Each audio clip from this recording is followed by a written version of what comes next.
Hey everyone and welcome. Today, we're jumping into an incredible true story from way back in the past. It's all about a group of people who had to make some of the bravest choices you can imagine. So let's get into it. This is the courageous journey of the very first Christians. So let me start by asking you something. Have you ever been in a spot where you had to choose between doing the easy thing and doing the right thing? Well, that's pretty much the exact choice the people in our story had to make every single day. You see, right from the very beginning, Jesus was super clear with his friends. He told them that following him wasn't going to be a walk in the park. He explained that, they'd probably face the same kinds of troubles he did. It was like he was handing them a map, but also warning them, hey, this path is going to be a little bumpy. And boy, was he right. Just like Jesus had said, things got really tough really fast. This was their first major test. You could call it a fiery trial. Let's take a look at what they were up against. Just look at this. The challenges came from everywhere. People made up terrible lies about them. They lost their homes, their stuff, everything. And worst of all, many were thrown into these giant arenas to face wild animals, and it was treated like a sport. It was an unbelievably dangerous time to be a Christian. But here's the amazing part. Even when it felt like the whole world was against them, they didn't just give up. No way.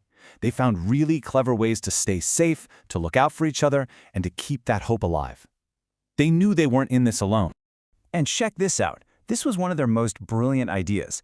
They basically created a secret base.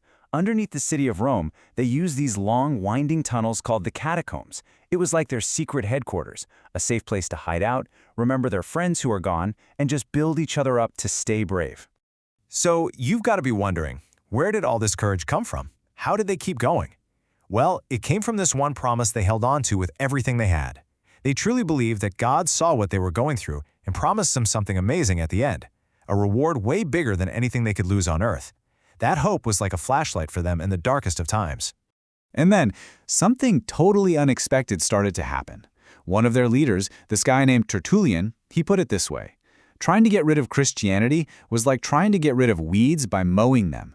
Every time you cut one down, a bunch more just pop up in its place. The more they were attacked, the more their message of hope seemed to spread. It was wild. But then, the story takes a massive twist. The enemy realized that just attacking them head-on wasn't working. In fact, it was actually making the church stronger. So they changed the plan. They came up with something way more sneaky and honestly, way more dangerous. You can see the whole change in strategy right here. The old plan was obvious. It was all about force, swords, fire, prison, stuff designed to scare you. But the new plan, that was a quiet trap. Instead of punishment, they started offering rewards, popularity, fancy titles, and easy life. This was a whole different kind of battle.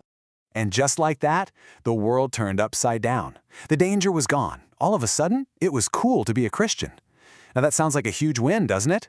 But they were actually walking right into the most dangerous test they had ever faced. So now, every Christian was standing at a huge fork in the road. They had two paths to choose from. One path looked smooth, easy, and super popular. The other one? It looked rocky, lonely, and really hard. This was the big moment of choice. Do you compromise or do you stick to your convictions? So, how did it happen? Well, it wasn't one big thing. It was a bunch of little steps. First, being a Christian got popular. Then, tons of new people wanted to join, but they didn't want to give up their old habits and beliefs. So, to make everyone feel welcome, the church started making what seemed like small changes. But it's like adding just a little bit of muddy water to a perfectly clean glass. Do it enough times, and pretty soon, the whole thing is cloudy. The original faith started to get watered down. And this created a huge split. You can see it laid out here. On one side, you had the bigger group. They were fine with compromising a bit to keep things peaceful and popular. But on the other side, you had a smaller group, the faithful few. They believed you couldn't just mix truth with things that weren't true. They had to stand up for God's original message, even if nobody else did. Man, this must have been such a hard, sad decision for them. They actually had to separate themselves from that bigger group. They did it because they really believed it was the only way they could stay true to God. They didn't want to mess up their own faith, and they definitely didn't want to set a confusing example for their kids. Okay, so that all happened a long, long time ago. Tunnels, arenas, big choices. Why does any of it matter to us? Right here, right now. Let's bring this whole journey home and think about what it means for us today. The source material leaves us with this really powerful question to think about. The Bible says that people who truly try to live for God will face some tough times. So if that's true, why does everything seem so kind of peaceful and easy for a lot of churches today? Is it because the world got nicer? Or maybe did the church get more like the world? And that question leads us right to the big takeaway from this entire story. The journey of the early Christians teaches us something huge, that true faith has never been about being popular or getting everyone in the world to like you. At the end of the day, what this story really shows us is that true courage is being faithful to what you know is right. It's about holding on to it when things get hard, when it's not the popular thing to do, and yeah, even if it means you have to stand all by yourself. And that, right there, is a lesson in courage that is just as true for us today as it was for them.